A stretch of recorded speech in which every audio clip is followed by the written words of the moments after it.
Avec d'autres habitants du quartier, on se mobilise contre la fermeture du cabinet Schweitzer. C'est les derniers médecins du quartier. Le cabinet Schweitzer pourrait fermer en juin 2015. Après la disparition d'un autre cabinet médical du quartier Jaurès-Gare il y a quelques mois, l'inquiétude commence à se faire sentir. Et on va aller où alors? À l'hôpital? À l'hôpital de Trappes? Et moi qui habite juste en face, là, qui viens voir les médecins d'ici, où est-ce que je vais aller? C'est la question. D'autant plus que si j'ai bien compris, les autres médecins sont déjà très occupés, donc ça ne va pas faciliter les choses. Maintenant, il faut courir de l'autre côté vers les Merisiers. Quand on a 70 ans comme moi, eh bien, je vous assure que ça commence à être fatigant.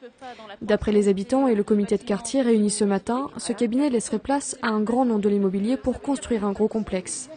Une pétition a été lancée, plus de 1000 signatures ont déjà été recueillies. Ce qu'on demande au maire, c'est de prévoir l'ouverture dans le quartier d'une maison de santé pour pouvoir attirer de jeunes médecins sur la commune et notamment dans ce quartier. Un quartier, une moitié de ville qu'ils estiment clairement oubliée par la municipalité.